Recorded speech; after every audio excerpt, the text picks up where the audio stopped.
Oh, this is great. Okay, we started the webinar. I see people trickling in, 22, 37, 40, 42, et cetera, et cetera. Thanks to everyone who's here today. Thanks to the more than 160 people who registered for this very special session with Dimitri Lascaris. My name is Brendan Stone. I'm the co-chair of the Hamilton Coalition to Stop the War, and we are a member of the Canada-wide Peace and Justice Network. So we thank them very much for their support and all the networks that have been promoting this. I'm going to talk about our sponsors, co-endorsers a bit later. But before we start today, there are some items about accessibility. For those that are just streaming in particular, you might have your closed captioning pop up already. There is a captioning button. So you can view computer-generated subtitles of what's being said in the main channel here. So if you want to see your captioning options, you can click the CC Live Transcript button or equivalent on your Zoom control panel, and that way you can activate or deactivate the closed captioning subtitles. So that's an accessibility feature for people, and you can turn it on or off. And there's also, we're very pleased to say, language interpretation today. We have translation services available. And you can see the information on the screen share graphic that's being displayed right now. There's information about how to access that. There's a button called language interpretation. And if you select it, you can choose the French interpretation. And this will translate the spoken English into French. And when you do that, you can choose to mute, to silence the original speaker, or just leave it as is in a highly professional manner where the original speaker can be heard faintly in the background. And of course, this event is being recorded, but not the audience. The audience members are not being recorded. So hopefully that's not an issue for you. And just for those who just entered now, this is a webinar. And so we're gonna, that has a lot of implications. Basically, we're going to have a detailed question and answer period that comes after Dimitri speaks. So our event today is going to focus on the main panelist, Dimitri Lascaris. And it will be possible to engage in chat later in this event after Dimitri's presentation. So the chat window, I think, is presently off, but it will be activated later during the question period. Following Dimitri's opening remarks, there's going to be a substantial question period. It will even be possible to pose some questions in French, and I'll talk about that a bit later. But you can start adding questions in the question and answer box at any time. They won't be seen by the general audience, but we can read them, and the questions will be amalgamated and sent to Dimitri during the question period. So you can start thinking of your questions or even writing down your questions when Dimitri is talking. And I'll take a look at the Q&A box to see that it's active. And I'll take a look at the chat window at a later time. So that's all going to be popping up. And yes, you can see the information about the translation in the image that's being screen shared behind me. We'll be taking a look at those question and answer boxes and such a bit later. So a few words about today's event. We're going to be bringing you a very special and unlikely talk. Dimitri is doing something extraordinary. That is, he's going to a country we're supposed to hate, and it seems like it is a whole country we're supposed to hate now. And he's looking for alternatives to the destructive path we are on. We had earlier applauded Tamara Lawrence for taking a peace tour in Europe. It's people like that who conduct people-to-people contact. That's what needs to happen more than anything else. So when you have Washington and Ottawa stigmatizing people and whole countries, you need to get around that stigmatism. You need to go to those destinations. So I'm going to stop the screen share there. Okay. And I want to formally introduce our very special panelist today, Dimitri Lascaris. Dimitri is a lawyer and journalist who is based in Montreal, Canada, and Athens, Greece. He began his legal career over 30 years ago with the Wall Street law firm of Sullivan and Cromwell, first working in New York City and then Paris, France. He returned to Canada in 2004 and founded Canada's largest team of securities fraud class action lawyers, recovering over $500 million for defrauded investors. In 2012, Dimitri was named one of the 25 most influential lawyers in Canada by Canadian Lawyer magazine. From 2012 to 2022, Dimitri was a board member and correspondent for the Real News Network, based near Washington, D.C. He has been a guest lecturer at the law schools of the University of Toronto, York University, and the University of Ottawa. And in 2020, Dimitri Lascaris ran to be the leader of the Green Party of Canada. Some of our own audience might be familiar with that. We had events that were part of that, and he finished second out of 8 candidates. And he has a more detailed biography on his personal website at dimitrilascaris.org. So I think I speak on behalf of everyone. We all want to welcome you and give you a virtual round of applause. So thank you very much, Dimitri. Let's go over to Dimitri. Thank you very much, Brennan. And I cannot express my gratitude enough for the organizers of this event, and particularly Hamilton Coalition to Stop the War, all the organizations that endorsed the event, promoted the event. We all have a passionate commitment to peace, and I think you all demonstrated that by taking the initiative to invite me here and ensure that this was as meaningful an event as we can make it. I should say I'm not in Canada at the moment. I'm in Cyprus, visiting my sister, who lives here with her 4 children, her husband, and I'll be heading to Beirut later this evening, spending a week there or so, and then on to Istanbul before going to Russia in early April.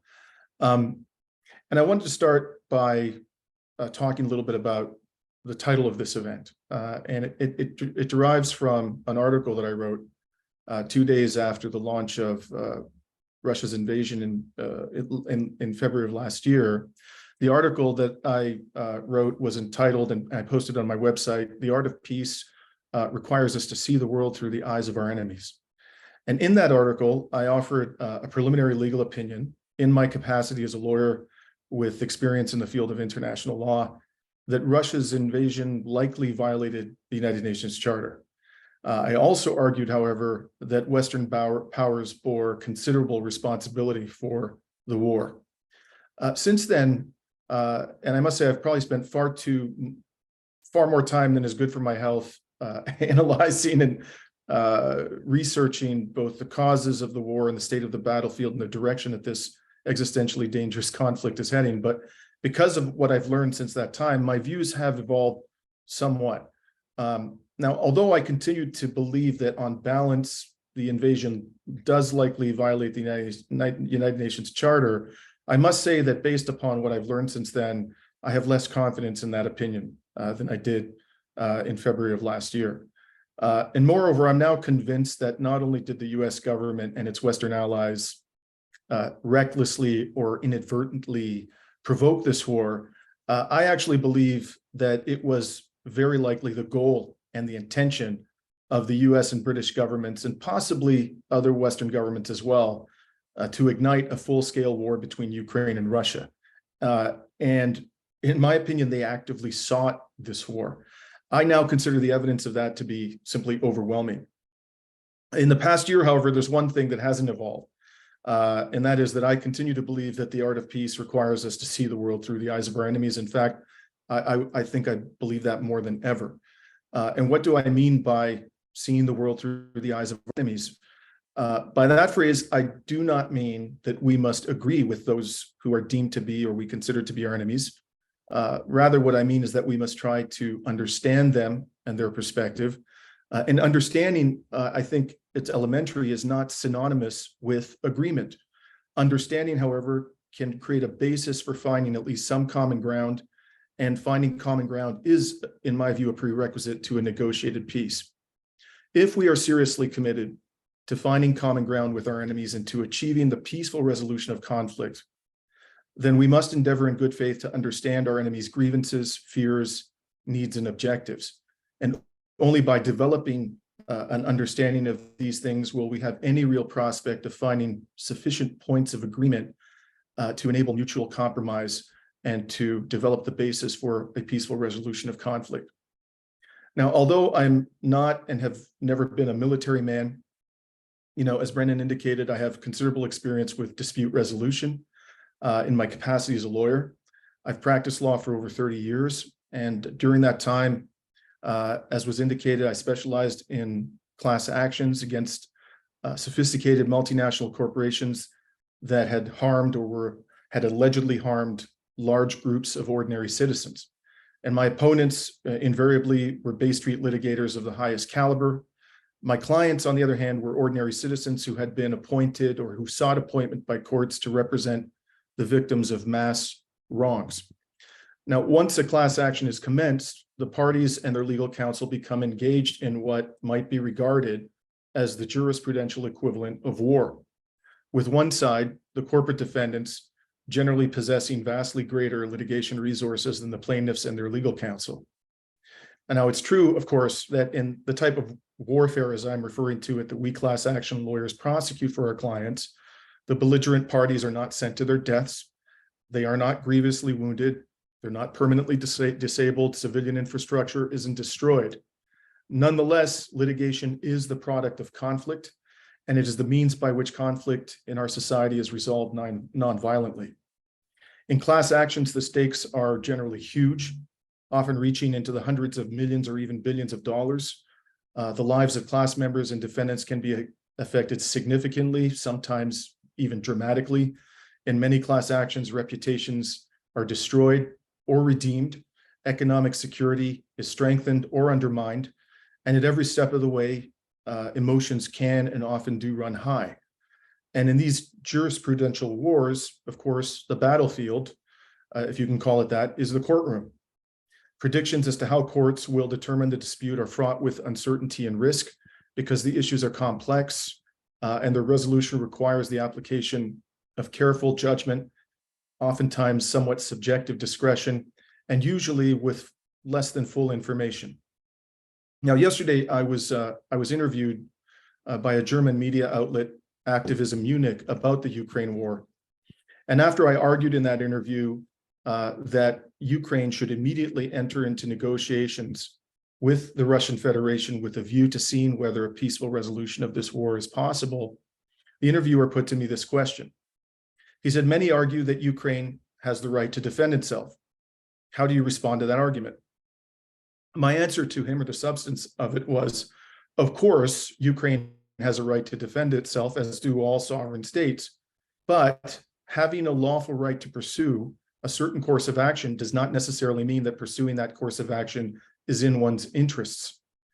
If the exercise of a right is likely to result in the destruction of one's country, then the humane and rational course of action is to pursue compromise with the enemy rather than to insist upon the full exercise of one's lawful right. Now, on many occasions, this is essentially the very advice that I've given to my clients in class actions. It is generally the right of my clients to have their day in court, to push the jurisprudential war, if you will, to its ultimate conclusion, to soldier on until the victor and the loser have been determined by judge in what is, in essence, a zero-sum competition. Generally, my clients are legally entitled to insist upon a trial of their claims by a court of law and to request a final judgment on the merits. However, pursuing a trial of their claims and seeking full compensation for the wrongs they believe they have suffered does not always make sense. Often the rational course of action is for my clients to avoid the immense costs and severe risks of multi-year litigation in exchange for a certainty of limited negotiated benefits. And so it is with war. Indeed, the costs, horrors, and dangers of war are so extreme that the logic of compromise is even more compelling in the military context, I would say, than in the litigation context. This is especially true when the combatants possess the capacity to destroy the world many times over, as NATO and Russia do. In such circumstances, the logic of compromise is overwhelming. In a war between nuclear armed powers, the refusal to compromise is potentially suicidal, not just for the combatants, but for all of humanity. And in that context, the refusal to even attempt a negotiated resolution is simply unforgivable. Now, I'm embarking on this journey to contribute in whatever way that I can to mutual understanding. My objective is to gain a better understanding of the perspective of those Russians who support the actions of the Russian government. And we should be clear-headed about this. All indications are that a large majority of Russian citizens do support their government. Perhaps too, I might succeed in enabling some of the Russian citizens who I meet on this journey to gain a better understanding of Western perspectives on this war and the variety of those perspectives. And for the sake of peace, I aspire to see the world through their eyes, unapologetically, not necessarily agreeing with everything they say, everything that they themselves hold dear as truths, and to do whatever I can to enable Russians to see the world through the eyes of their enemies. Now, a journey of this nature, in my view, is made all the more imperative by the highly regrettable measures taken by Western governments to deprive citizens of the West of access to the perspectives of the Russian people and their government. One such measure, of course, as many of you will know, is the banning in the West of Russian state-affiliated media, such as Russia Today and Sputnik News. Now, do these organizations have a pro-Russian bias? Do they sometimes, even often, disseminate disinformation? I do not doubt that they do, but the same can undoubtedly be said of Western media organizations.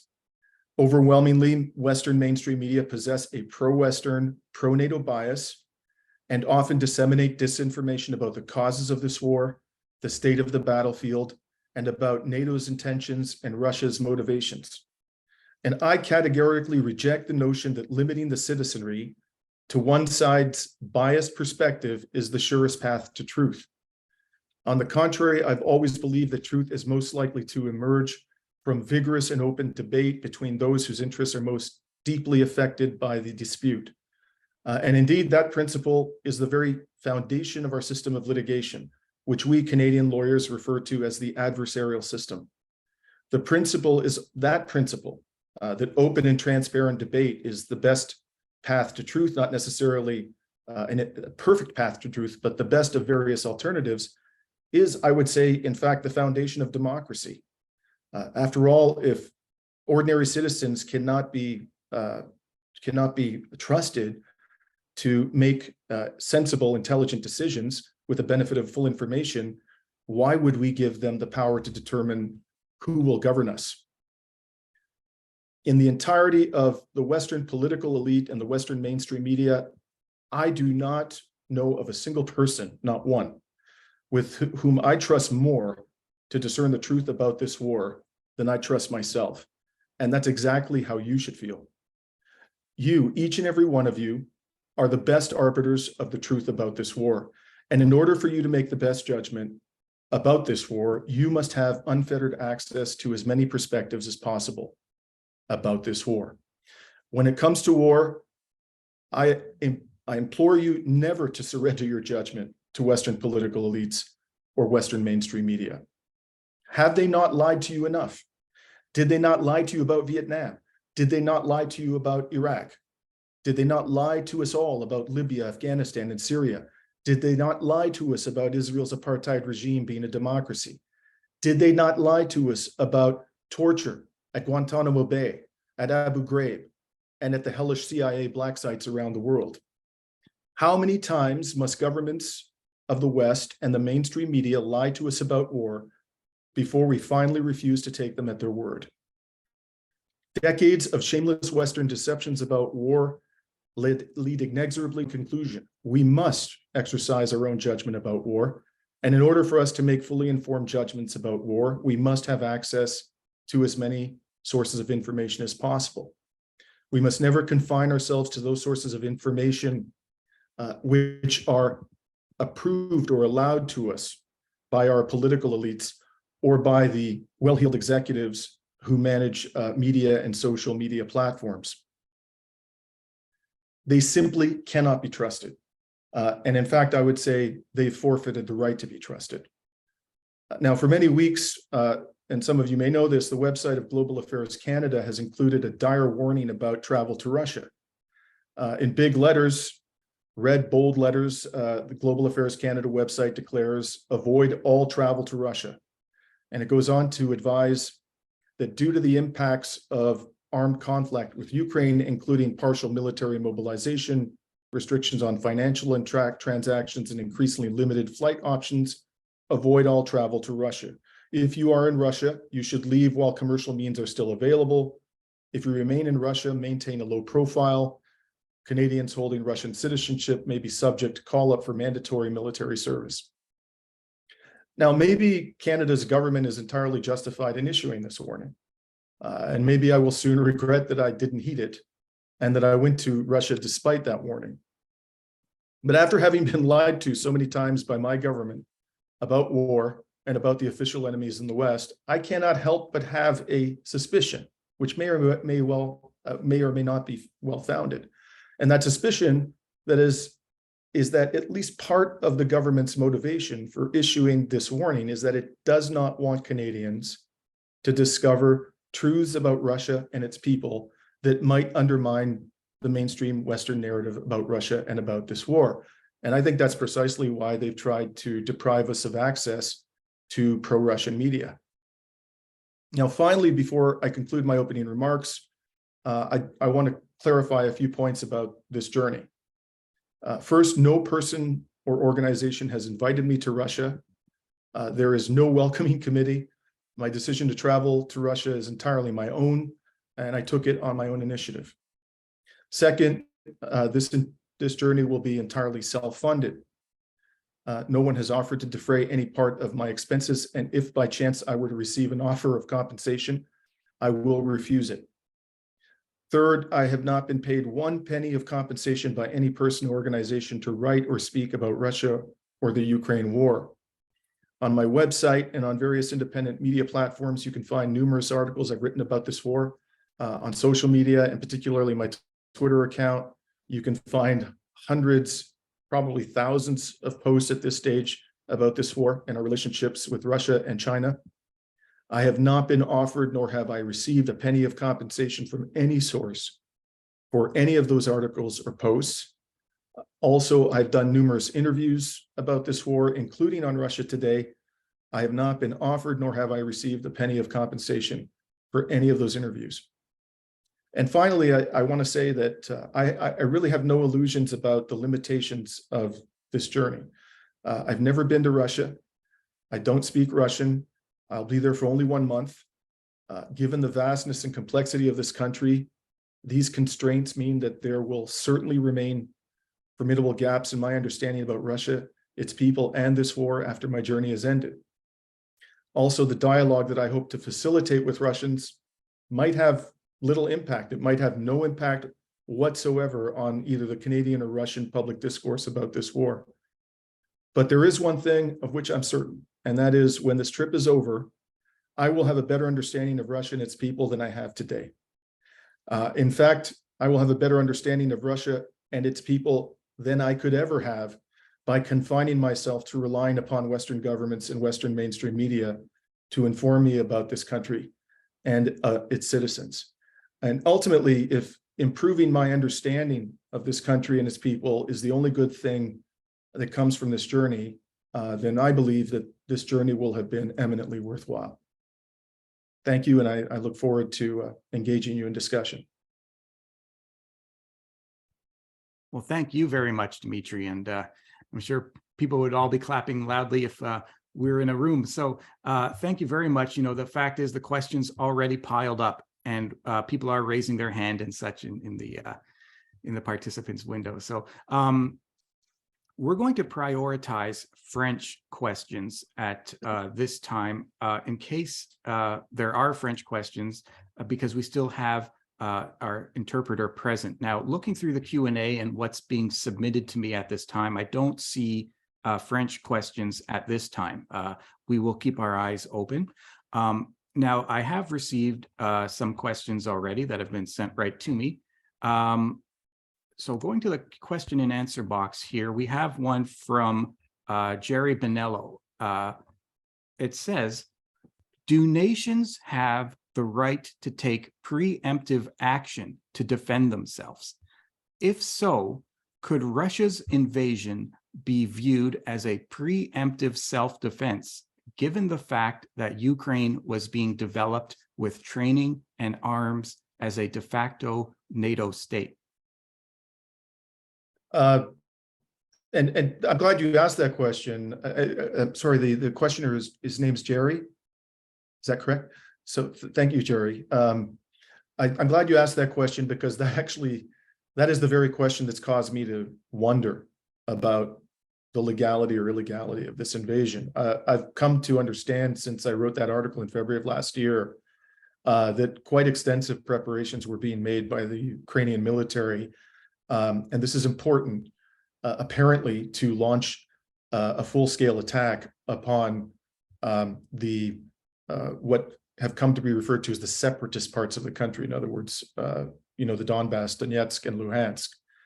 Now, under international law, it's important to understand that the United Nations Charter emerged from the devastation of the Second World War. And because of the horrors of the Second World War, the drafters of the Charter were determined to limit to the greatest possible degree circumstances in which the use of force by a state against another was permissible.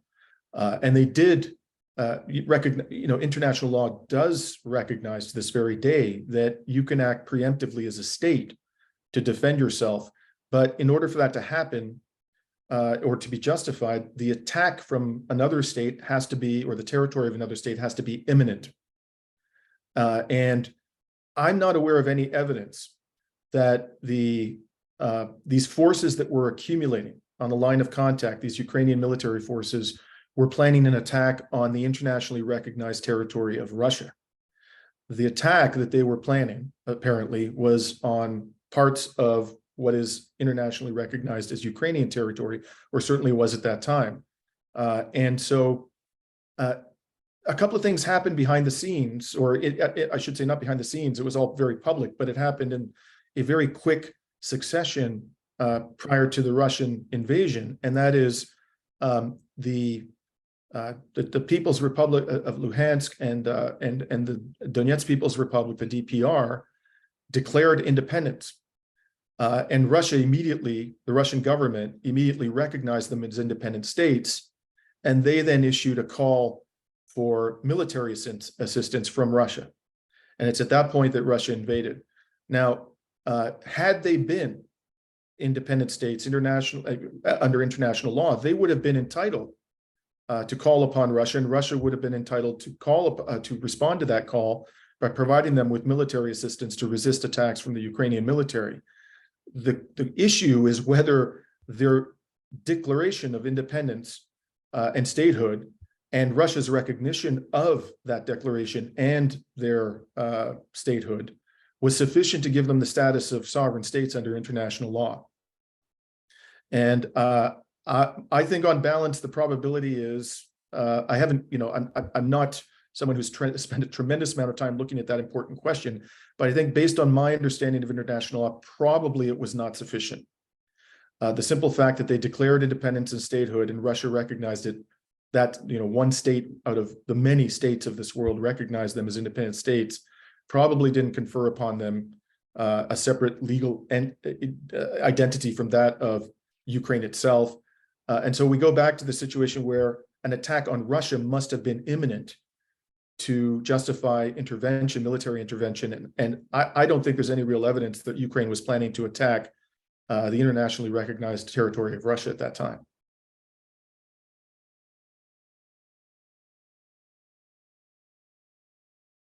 Sorry, I had muted myself. I'm unmuted. Yes, actually, the questions are piling up, and some people have made requests for various types. Before I do that, yes, I should mention Dimitri, us, the organizations that are involved, and I'm going to list sponsors later on.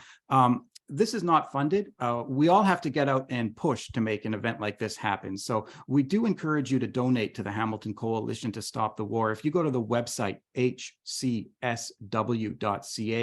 there's a donate button, a donate section, and you can donate, or you can email us at hcsw That's hcsw@cogeco, COGECO.ca, and e-transfers are possible. There's a kind of very spontaneous and impromptu effort to make things like this happen, and it's really electric what we've seen in the email list that started sending out this event last night and the week before. So there's a lot of excitement, and I've received about 5 requests to know how many people are in the meeting presently. So when I was asked the last time, there were 173 participants in today's meeting. So that's very good. It's presently standing at 172 participants. So that's great. That's above our expectations, in fact, because only 165 people had registered. So that's great. We're really pleased to see that. And anything we can do to help Dimitri. I know people are concerned about Dimitri's well-being. So we've amalgamated some questions about that for Dimitri. In fact, we have questions from several people that basically amount to the following. Have you calculated the risk to yourself and others who might accompany you, or Russians who might meet with you? Will you have an interpreter for this mission so that you can speak to the people in Russia? And how will you disseminate what you see to us in Canada? Thank you for the question and for your concern. One of my family shares. No one's accompanying me, first of all. Secondly, I definitely want to have a translator. And I've been in contact with a number of people who are from the regions which I hope to visit, who would be qualified to translate for me. I think the level of risk involved depends on where I go. I think that there are parts of the country where there are quite elevated levels of risk, at least relative to what we experience in day-to-day life here in Canada. And there are other parts of the country where the risk is very low. At this stage, my intention is to start the trip in Moscow and then to take a high-speed train to St. Petersburg for 3 days. And I don't really think, because of what's happened thus far in this war, that entails any significant risk at all. And by the way, I've spoken at some length to Tamara Lorenz, who was mentioned at the outset, who has been extremely helpful. She just traveled to Russia. She gave me no indication that she ever felt at risk. In fact, she had nothing but words of praise for the way she was treated and for the society that she encountered. So I think as long as I am in those parts of the country, there'll be very little risk.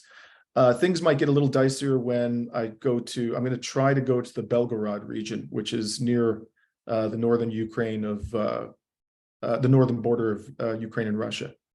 There have been a number of attacks by drones and artillery on Russian infrastructure, and there have been injuries, and I believe also some deaths amongst Russian civilians.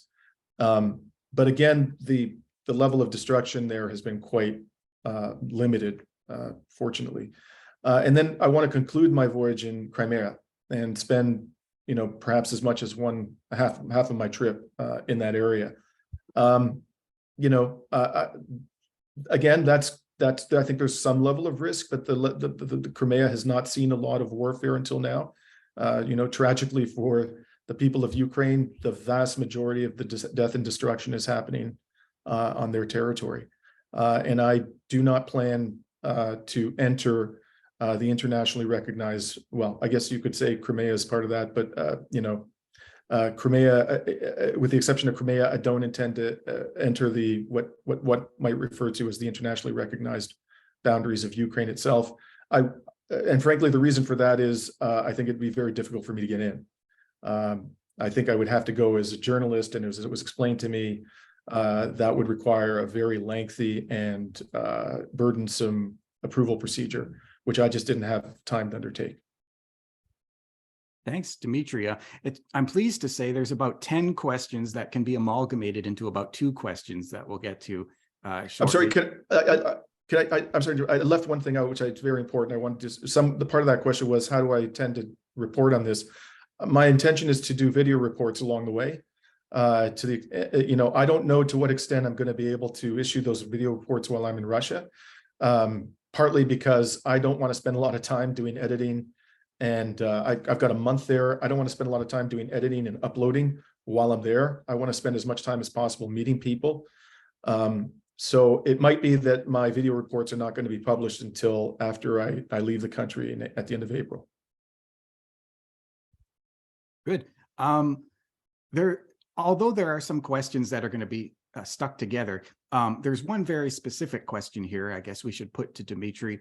And that is from Greg Gillis. And the question is, Dimitri, now that the International Criminal Court has issued an arrest warrant for Vladimir Putin, which neither the United States nor the Russian Federation recognize, how do you think this will impact the possibility of negotiations going forward, particularly when no sitting US president from Bush 1 and 2 and Biden has never been so vilified for starting their own wars of empire?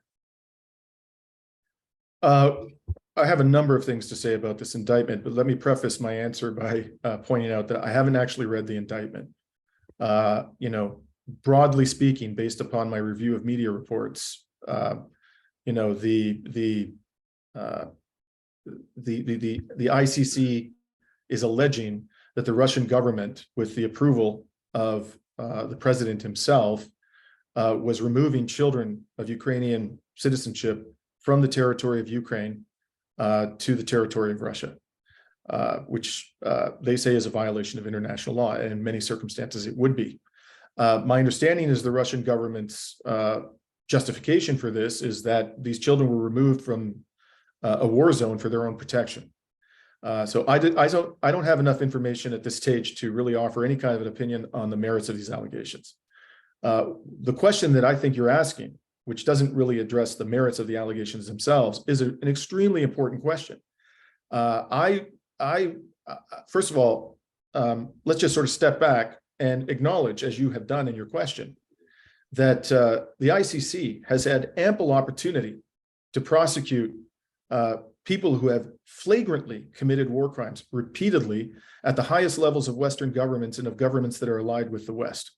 Of course, there's the war in Iraq, which was a criminal war of aggression. We all know it was. Hundreds of thousands of innocent Iraqis died. The ICC has had some 20 years to act, and it's done nothing, absolutely nothing.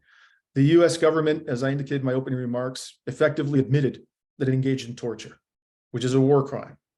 The ICC, I mean, it's a slam dunk, an absolute slam dunk prosecution if you're going to go after these people like Cheney, Rumsfeld, George Bush, Condoleezza Rice. Nothing. They've done absolutely nothing. Today, I tweeted about, because in the statement of the ICC president announcing the indictment yesterday, the ICC president pointed out that children under the international humanitarian law enjoy special protection. Well, in my tweet, I pointed out that starting in 2019, or 2009, I should say, over a decade ago, the Israeli human rights group B'Tselem began documenting the torture of Palestinian children by Israeli security forces. There has been ample evidence in the public domain of the torture of Palestinian children by Israeli security forces. And Israel is the only country in the world, I understand, that prosecutes minors in military courts, which are virtually bereft of due process protections. And what has the ICC done? Nothing. All of a sudden, a year after this invasion, it's invoking the special protection under international humanitarian law for children to pursue the president of Russia. And which this brings me to the core of your question. I think this has shredded the credibility of the ICC because of the ICC's obvious discrimination, because of its obvious selectivity. A truly just legal system is enforced impartially. That's clearly not what the ICC is doing. And secondly, I have to question the wisdom of the ICC doing this now in the highly charged political environment in which we are in. How politically are the leaders of the Western governments going to sit down at the table and negotiate with a president who is under indictment by the ICC? I don't think that this indictment is going to change one iota Russia's behavior. I mean, the sanctions didn't. That massive escalation of this conflict through the delivery of tens of billions of dollars worth of weapons to Ukraine didn't. The provision of battlefield intelligence by Western surveillance military assets hasn't changed Russia's behavior. In fact, Russia's become more adamant all the way. I don't see this in any way, shape, or form deterring Russia, but it is going to create a much more difficult political environment for Western leaders to sit down at the table and negotiate a peace with the Russian government, which is precisely what they should be doing. Thanks, Dimitri. I've been informed that there may be a couple of questions in French, so we're going to look into that shortly. There's presently 179 participants in the meeting. I was asked about that again. There's a number of questions that can be amalgamated into a single question, a single short question. We have, for example, a question by Evelyn T, which is, you had said, Dimitri, that Russia was made to, or basically forced to, start the war by the United States. I also suspected that. Is there any article that proves that, or why is it that you say that Russia was forced into this situation? Well, it's hard to know where to begin. I think the first thing I would say to you is, there is a mountain of evidence which has been conveniently archived, I believe, by George Washington University, that at the time of the collapse of the Soviet Union, the various Western powers, not just the US government, repeatedly assured the government of the Soviet Union that NATO would not expand 1 inch eastward. That promise was cast aside almost immediately upon the collapse of the Soviet Union and the reunification of Germany. And that's why it was given, by the way. It was given to the Russians, to the Soviets, because the West wanted to secure their cooperation when it came to the reunification of Germany. They could have easily blocked that with their massive military forces, but they didn't. And so what happened when they cast it aside? Various luminaries in the West began to warn loudly that this was a disaster, in the making. George Kennan, one of the leading foreign policy figures from the United States in the 1990s, said that this would be catastrophic if we went down this path. William Perry, the defense secretary in the Clinton administration, was on the verge of resigning. He almost resigned because of his opposition to NATO expansion.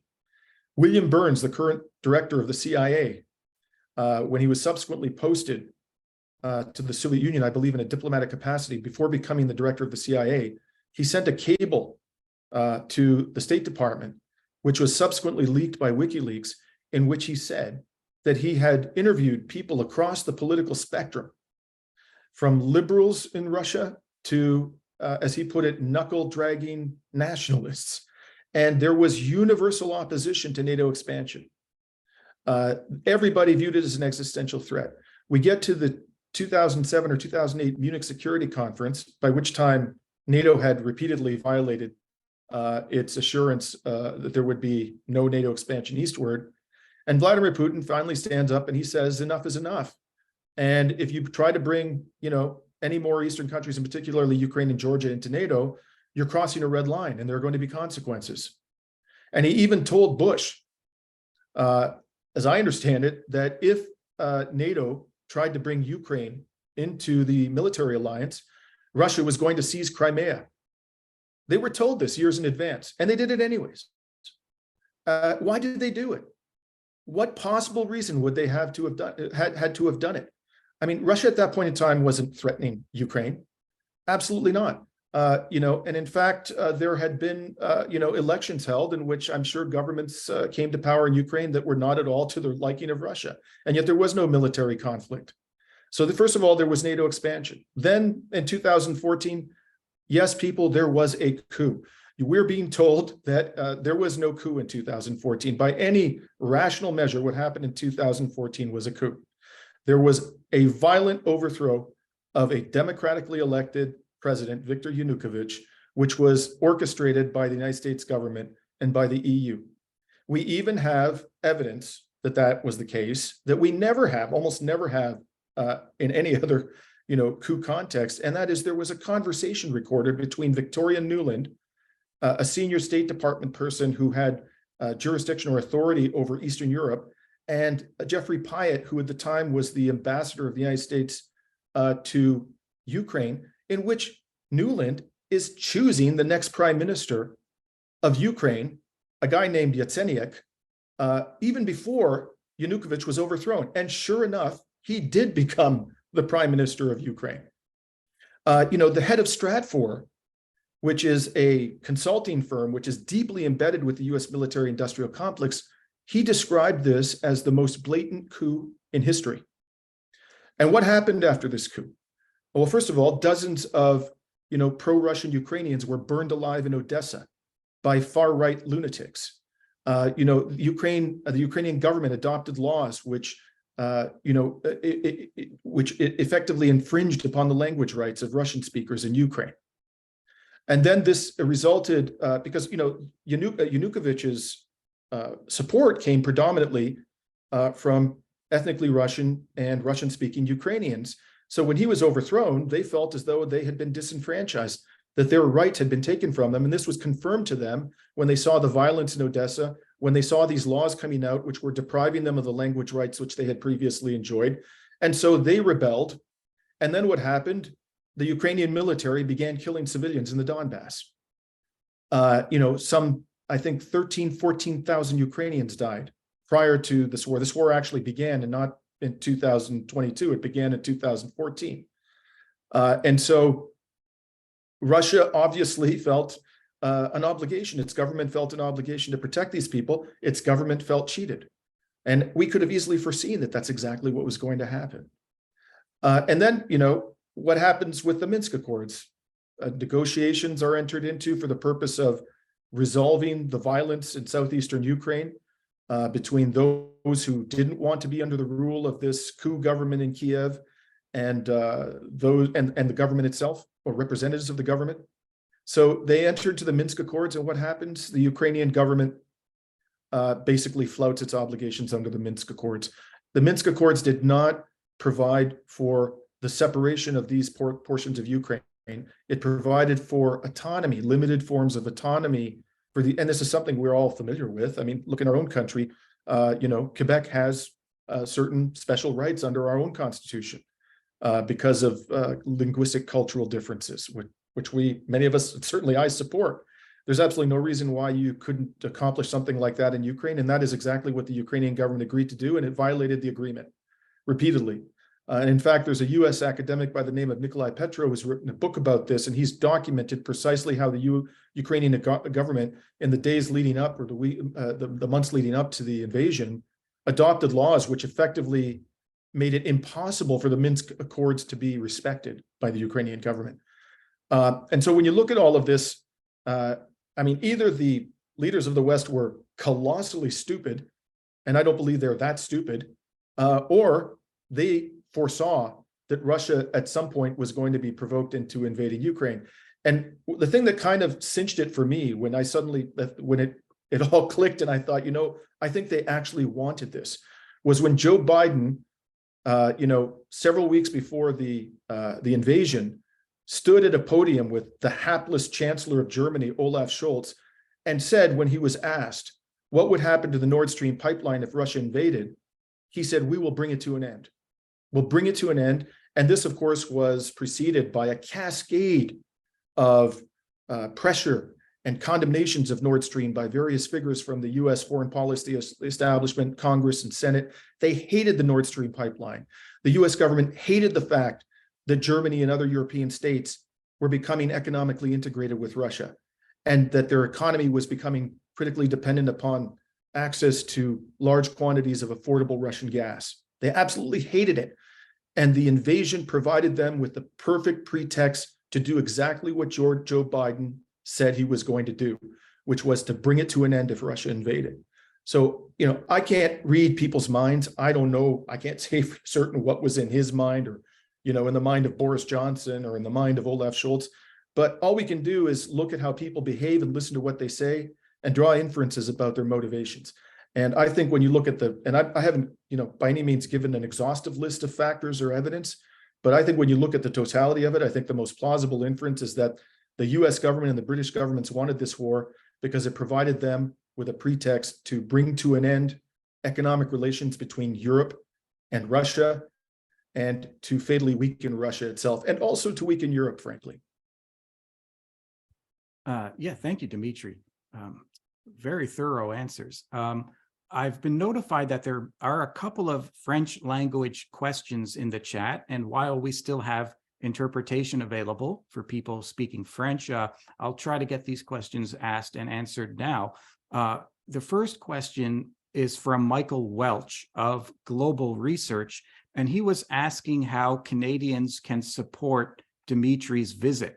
And in conjunction with that, there's an English question from Judd saying, I admire you for your courage to undertake this trip right now. I'd like to ask, may I contact various CBC radio programs on your behalf about your trip and your intentions there? That is, if any are interested, would you be open to be interviewed on CBC? And the other question, French language, was asking about what are your feelings on the Chinese government's 12-point plan for peace between Russia and Ukraine. I'm sorry, could you just repeat Michael Welch's question? Yes. So Michael Welch's question was like the CBC question. Michael Welch was asking how Canadians can support your visit. I'll answer both English and French. I mean, again, I look, I don't need the compensate. I don't need funding. I'm very fortunate to be in the position where I don't. And if it were offered to me, I wouldn't take it because I don't want there to be any suggestion that I'm doing this for any reason other than principle. I don't want there to be any argument that anyone could make that there is any kind of financial gain involved for me here.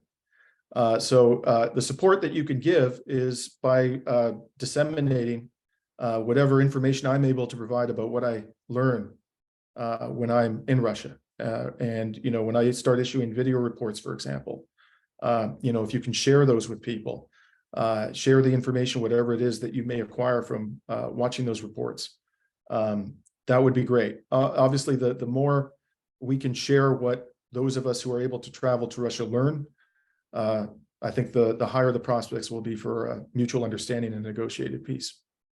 The second question, the CBC journalists,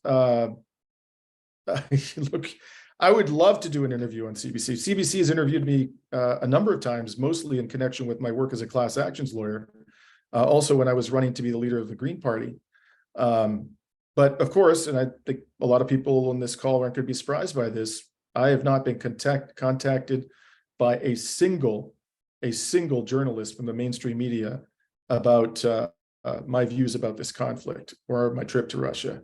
And in fact, you know, just recently, I've had several op-eds published by the Hill Times. Recently, and none of them having to do with Ukraine. Recently, I sent an op-ed to the Hill Times about the necessity of negotiations. And this time, they didn't have the courtesy of responding to me. Just completely ignored me, which has never happened before. So look, if I can get an interview on the mainstream media, I'd be happy to take it to, you know, reach as many Canadians as I can. And by all means, I encourage you to reach out to the media, but I would be shocked if anybody in the mainstream media at this point in time is going to be interested in hearing from somebody with my views. I'm sorry, no, there was a third question I may not have answered. No, actually, you answered all of the ones in that sequence, yes.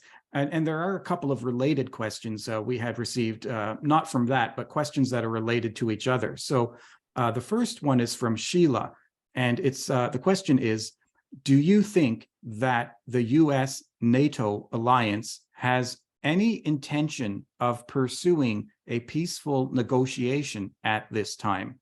And what, if anything, would bring them to the negotiating table? And the related question could be answered after by Morrigan Johnson is, with so many contradictions emerging over this war, should we give space for people to evolve? And what conditions might help Canadians push for renewal of a responsible anti-war governance and foreign policy? So how do we create those conditions? So however you like. So I'd like to, you know, I'd like to believe that the United States is going to come to its senses. I mean, you know, let me distinguish between the U.S. government and the people of the United States. And you know, in amongst the people of the United States, there is growing opposition to this war, and there's growing opposition of the US government funding of this war. And to, I think, the great shame of our country, the dialogue in the mainstream media in the United States is actually more permissive right now than the dialogue in Canada. You know, you have people on the left and the right on the mainstream media actually raising serious questions about this, but at the US government level, there seems to be absolutely no appetite for war. And I don't think, you know, there's any mystery about why. You know, and I had the opportunity to talk about this yesterday when I was being interviewed by Activism Munich. It's the elephant in the room. And the elephant in the room is what is going on geopolitically right now, globally. Globally, what's going on? What's going on is that the United States government and its Western vassals, they're not allies, they're vassals, have realized that the gig is up and that the era of American hegemony is on the verge of ending. In fact, I would say it has ended. And they just don't want to come to terms with that reality. And by refusing to do so, they're imperiling the future of humanity.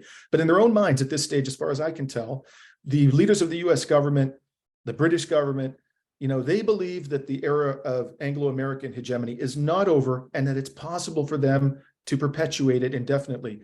And the way they plan to do that is by fatally weakening the two primary obstacles to US hegemony, and that's China and Russia. That's what this war is about. The Ukrainian government and the Ukrainian people are being cynically used in order to weaken the primary geopolitical opponents of the United States. And the Chinese government understands full well that if Russia loses this war, it's next. In fact, the lunatics in Washington may not even wait for the outcome of this war before they ignite a war in the South China Sea, before they drag Taiwan into a catastrophic conflict with mainland China, just the way that they've dragged Ukraine into a catastrophic conflict with Russia. So they don't want peace. They don't want negotiations in the White House for one simple reason, and that is because it doesn't serve their purposes. Their purposes are to weaken Russia to the greatest possible degree. If that ends in the destruction of Ukraine, they couldn't care less. Did they care about the destruction of Afghanistan? Did they care about the destruction of Iraq, of Libya, of Syria, Somalia, of Vietnam? They don't care. They've proven that in spades. They use people, and they're using the Ukrainians. And the only way that they are going to stop using the Ukrainians is if we stand up collectively, just as we did in the Vietnam War, and we say enough is enough, and we cause enough of a fuss, enough of a ruckus, enough protest, enough disruption of the economy to actually make them fearful. Only then will they stop. Very good. You asked if there had been a third question previously that we might have missed, and I think you were right after all. I think the question from French language about the Chinese plan still has to be answered. So if you could tell us, what is your opinion of the Chinese 10-point peace plan regarding this conflict? Before I answer, I just want to, as a matter of process, am I supposed to be answering the French questions in French, or are we going to leave that to the translator? No, that'll be interpreted. We still have that for now. Okay. So look, I read the Chinese plan. There's absolutely nothing in the Chinese plan which is inconsistent with international law. In fact, the very first point of the Chinese plan calls for respect for the sovereignty of states and territorial integrity, which is precisely what, you know, at least ostensibly, the Western governments and their Ukrainian puppet regime, because that's what it is, are primarily concerned about: sovereignty and the territorial integrity of Ukraine. But there's something else in there which they hate, amongst other things. Again, entirely consistent with international law, but they hate it. And that is the Chinese condemnation of unilateral sanctions, which are a violation of international law. The Chinese government has in its peace plan that only sanctions that are approved by the UN Security Council should be imposed. That's precisely what international law says. And the US government and its Western allies have repeatedly flouted that prohibition on economic warfare. So that's one reason why the Americans have rejected it. But let's just be honest here. It doesn't really matter. Anything other than a complete capitulation of Russia, any peace plan that envisions anything other than a complete capitulation of Russia would have been rejected by the West. And furthermore, the United States government is absolutely hostile to any idea that the Chinese will be given credit for resolving this existentially dangerous war. So it was an inevitability that they were going to reject this plan. as I say, anything short of a total capitulation, they would have rejected it. No one should be surprised by that. Thanks. And on that question of law as well, there is a question from Brenda Thompson, and she asks, how does international law apply to the fact that the people of Donbass have been bombed since 2014, and the Western response was to ignore their situation?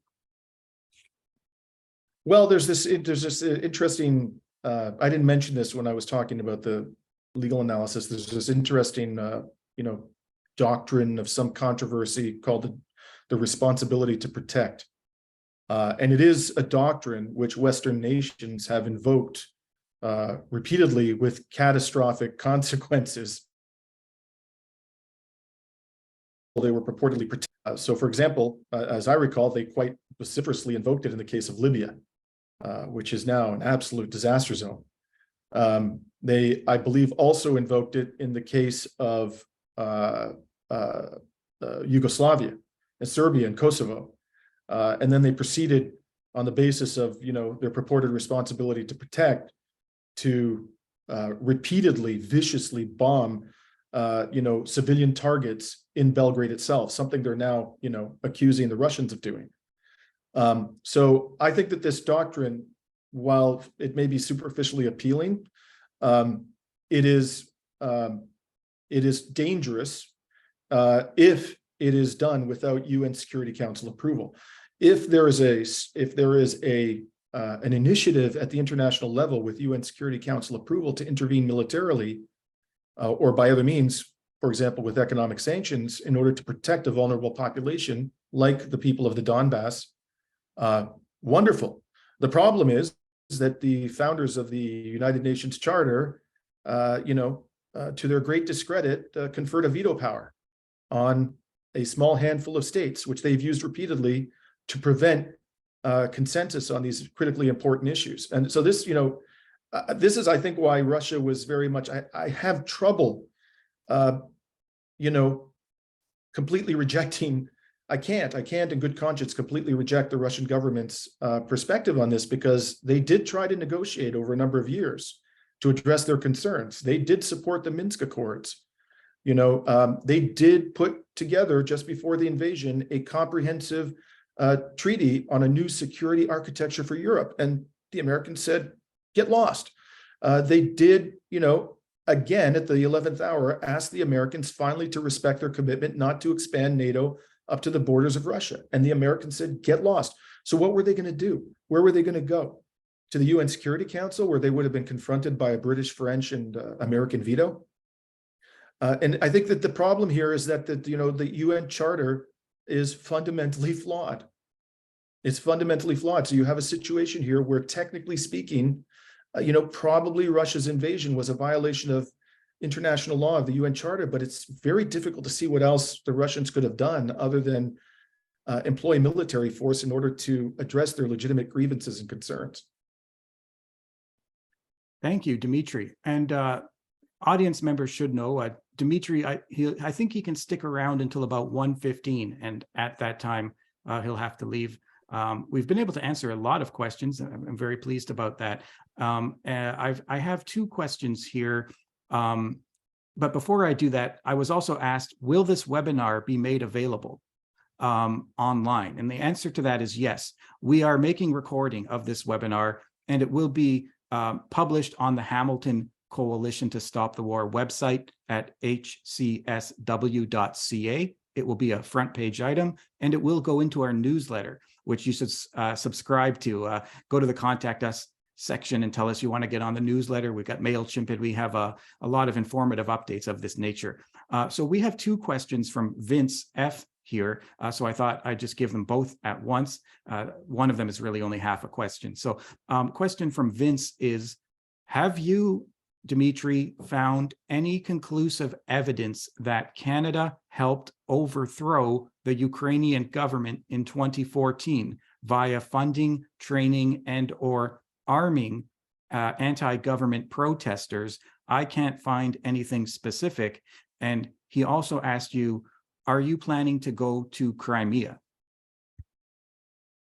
Yes, I'm definitely planning to go to Crimea. And as I think I indicated earlier, I may spend as much as half of my trip there. I've not, found conclusive evidence, Vince, of Canadian government involvement in the coup.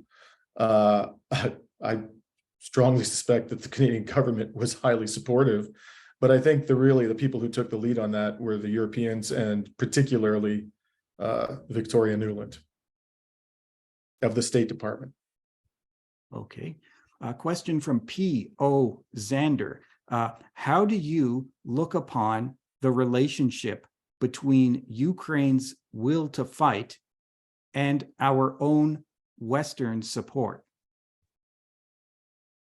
I think that the level of courage and tenacity that has been shown by the Ukrainian people in this fight is extraordinary, absolutely extraordinary.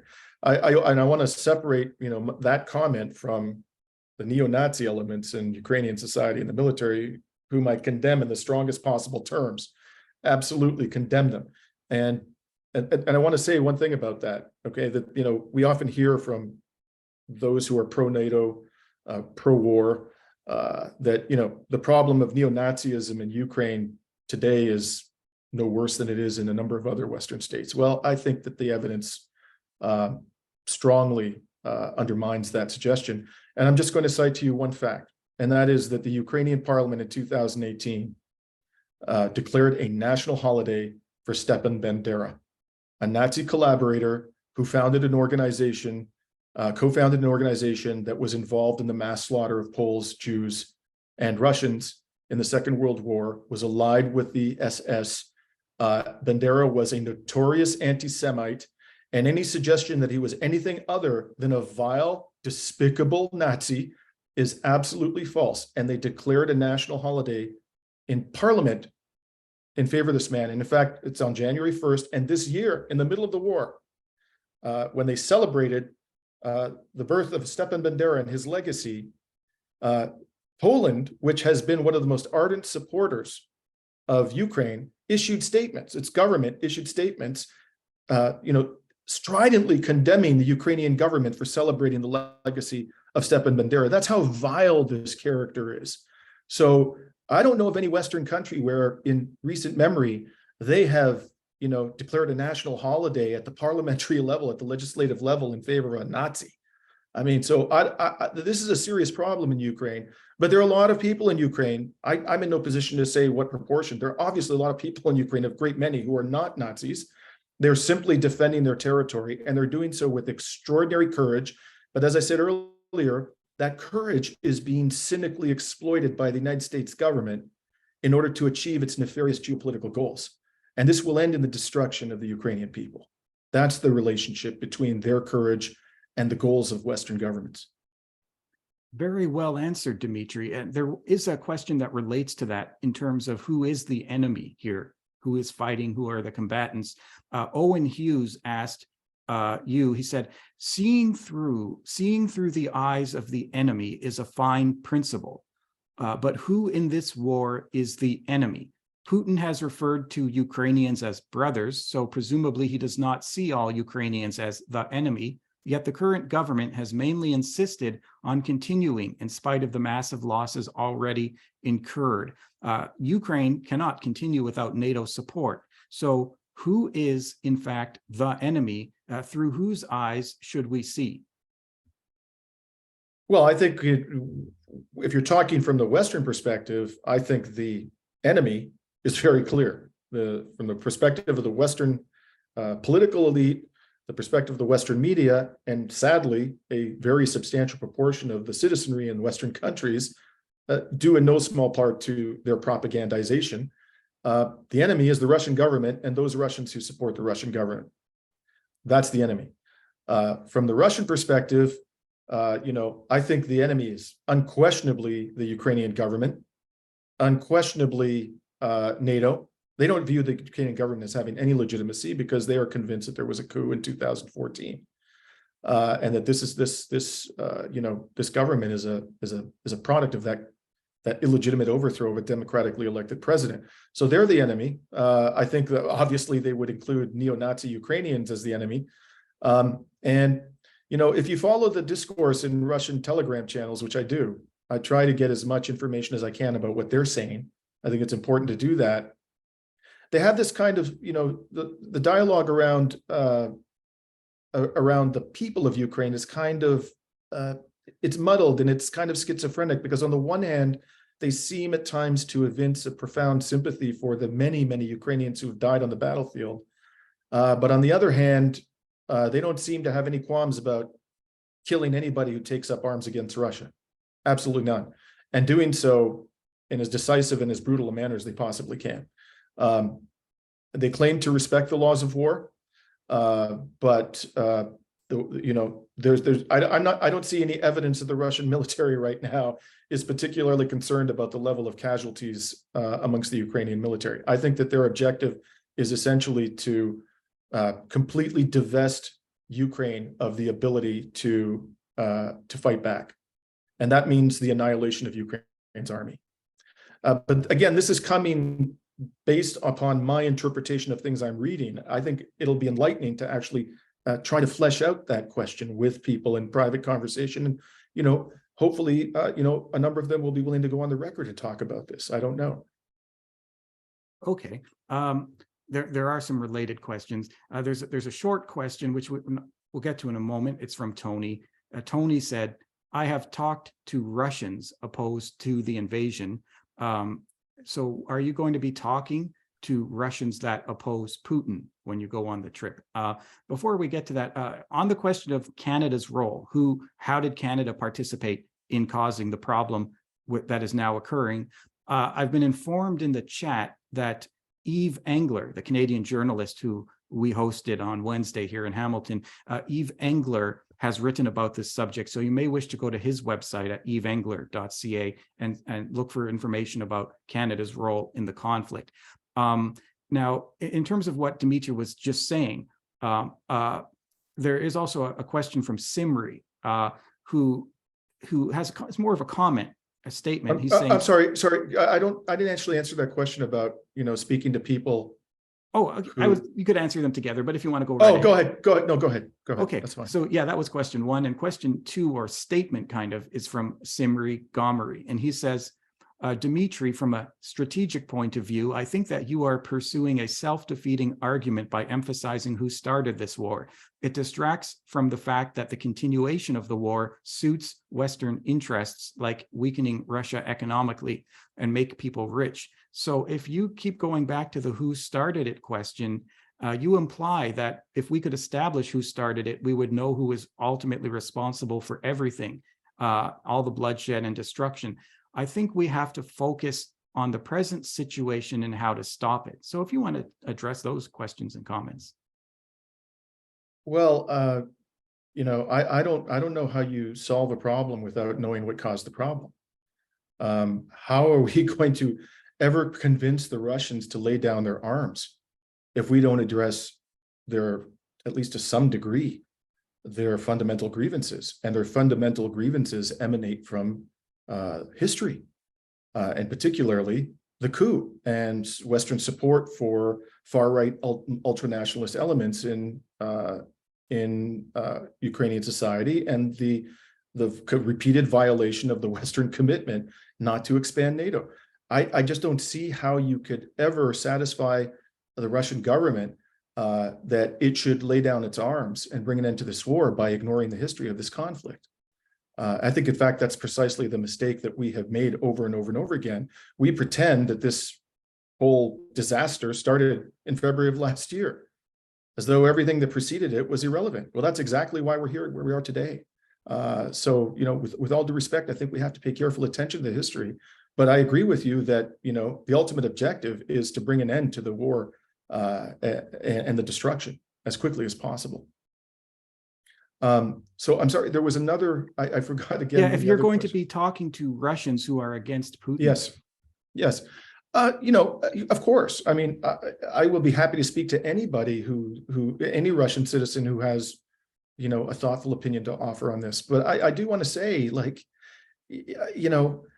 the only Russian voices we're allowed to hear in the West, and you do hear from them, are the Russians who oppose the government of Vladimir Putin and who oppose the war. I don't know how we can resolve this if we don't take into account the fact that, all indications are that the vast majority of Russians actually support Putin. I want to find out why they support him. I know why there are Russians who oppose the war. They have perfectly legitimate reasons for opposing the war, as we all do. But what we're not hearing from is why some 80% of the Russian people, according to reputable polling data, support the Russian government. And that's the level of support that the polling data has shown the Putin government to have ever since the invasion began. Now, Dimitri, I know you wanted to leave around 1:15. Did you have time to address a couple of questions that were kind of together? Okay. Sure. People are very interested in your travels and kept asking questions. We amalgamated some of them. One person was asking about Lebanon as to, the question kind of disappeared there, but was there a reason that you're going to Lebanon? They're asking about that, either previously or presently. And a related question from Morgan. He said, Dimitri, I have many international friends, and it's helped me go beyond the politics of nations. So how important is friendship and personal connection with Russian people or people around the world? It's absolutely essential. Absolutely essential. I think that the more personal interactions we have with Russians, not just Russians, I can't stress this enough, not just the minority of Russians who oppose the Putin government, but the majority who support the Putin government, the more likely we are on both sides to be willing to engage in mutual compromise. It's very, very hard to demonize people with whom you have a personal connection. It's quite relatively easy to demonize people with whom you have no personal connection whatsoever. In terms of Lebanon, look, I kind of resolved that I was going to focus this year on seeing parts of the world that are, suffering, that are going through very difficult times, that have been victimized, by the Western media and Western political elites. Lebanon is a country that's deeply troubled. I've never been there before. There's a large population of Syrian refugees in Lebanon. I'm planning on visiting. I want to interact with them. I'm planning on visiting on my first day tomorrow a Palestinian refugee camp, including the Sabra camp, which was the site of heinous war crimes by the Israeli government long ago.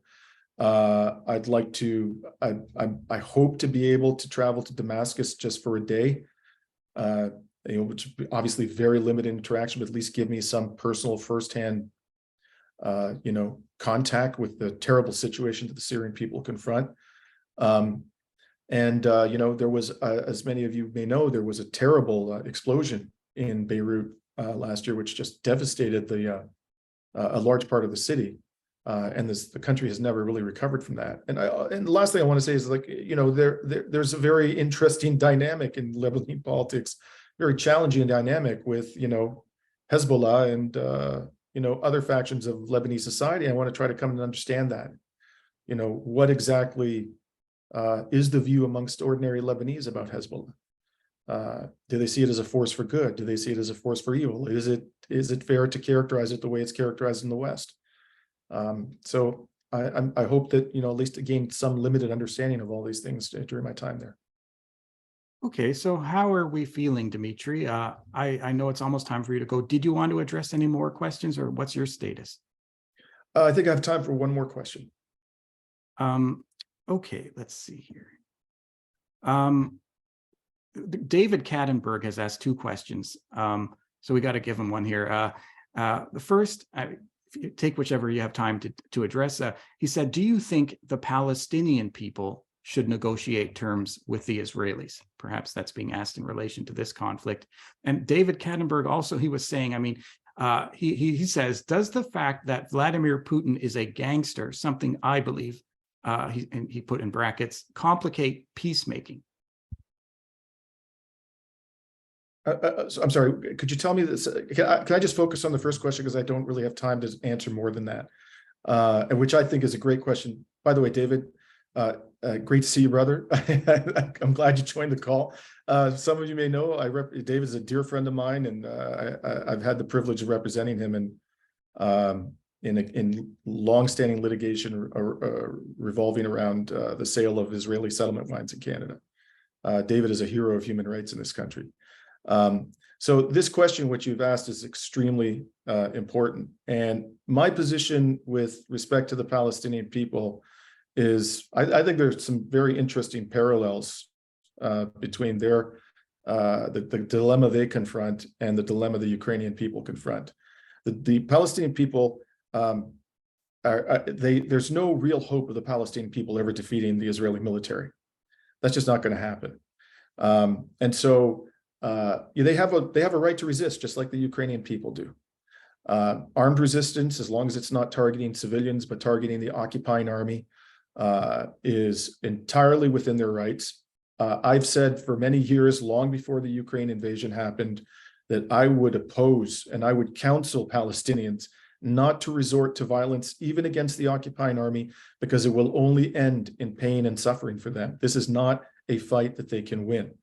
And even though it would be very unfair to the Palestinian people, just looking at it strictly from the perspective of history, to give them a state on the 1967 borders, which would effectively allocate to them substantially less than the majority of the territory in their own homeland, if I were advising them, I would urge them to take that deal. It's never been on the table, never, even though the international community has long supported a Palestinian state along the 1967 borders. But if it were suddenly magically to be on the table, I, as their advisor, would strongly urge them to take it. Why? Is it because it is a fair division of the land? No, but because it's the best deal that they can get, and it will give them peace and finally give them a homeland that is viable. Now, in the case of the Ukrainians, they're in a similar situation, in my opinion, in that they can't win this war. They're going up against a country that has a much bigger army, a much bigger economy, a much bigger population to replenish its military forces. No matter how many casualties the two sides sustain, Russia will always be able to out-mobilize the Ukrainians. Russia's industrial capacity to produce the kind of weaponry that's needed for this war, which is principally artillery, surpasses that of apparently all of NATO, based on the reports I'm seeing. The Russians have inexhaustible supplies of fossil fuels, without which you cannot, operate a large mechanized army for a sustained period of time. The Russians have nukes. Ukraine doesn't have any nukes. The Russians say they regard this as an existential threat. They tend not to bluff. So if they actually were losing, they might very well resort to nuclear weapons. This is not a war that Ukraine can win. The sensible thing for Ukraine to do is to negotiate land for peace. I would give them the same advice that I would give to Palestinians. And it wouldn't be the deal that the Palestinians would get if the international consensus were respected. They would retain the vast majority of the land, some 80%, if they were to allow the Russians to retain those parts of the country they now control, whereas the Palestinians would get less than 50% of the land in their own homeland. So I think that these are interesting parallels in my position. I personally believe my position in these two conflicts are perfectly consistent. Don't resort to armed conflict. That's not a fight you can win. Do a deal that will bring an end to the suffering and the pain, and allow your children and your grandchildren to live in peace and to create a flourishing country.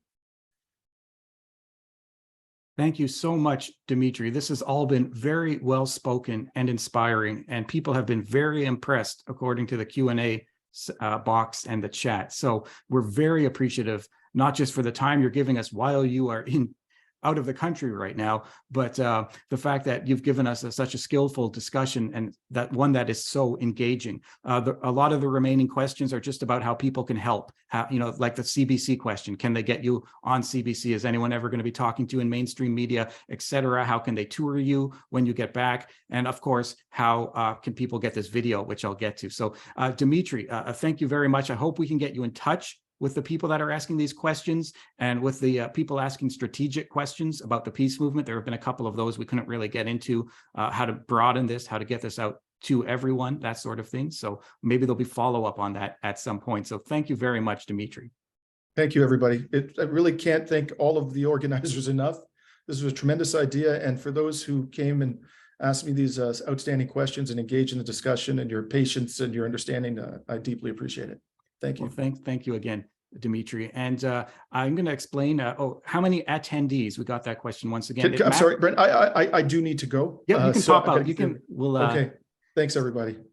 Yep, Bye-bye. there we go. And we'll just mute there. And so that's, wow, he actually gave us 10 extra minutes. That's great. So thanks, Dimitri. Really appreciate that. And with regard to the questions about how to find all this stuff online and get it on YouTube, we're getting a lot of those and questions of a similar nature in the chat right now, and strategic questions.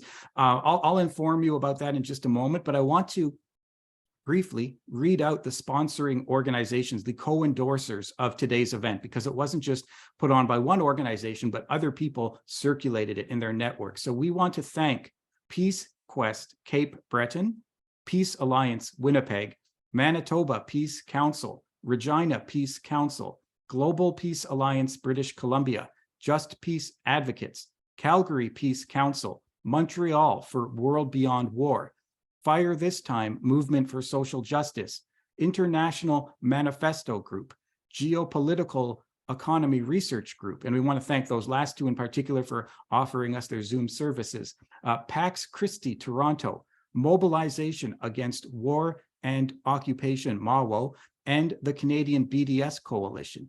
And the main sponsoring organization, Hamilton Coalition to Stop the War. If you want to get in touch with us, you can go to our website at hcsw.ca.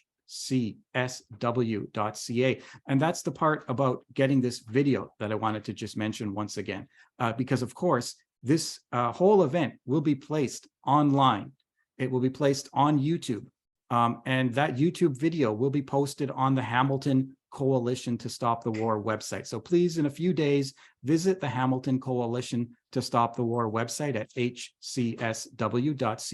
And also go to that website, go to our Contact Us section, and you can, inform us that you'd like to be placed on the mailing list, which a mailing or mailer will be sent out to everyone containing the video and of the Wednesday event we did with Eve Engler as well. So please get on our email list, and you can donate as well via the donate section. So thanks very much, everyone. Thanks to our technical assistant, coordinator, as well as translation and question assistant and translation volunteer. So you all made it possible today. We're very grateful, and this has been a wonderful event, and it presages or suggests great things for the peace movement. So thanks everyone who came. Thanks to the 178 people, and nice to see these favorable comments in the chat. So we'll be ending it here, and we'll make the video online, and we're glad to see everyone that came today. So see you.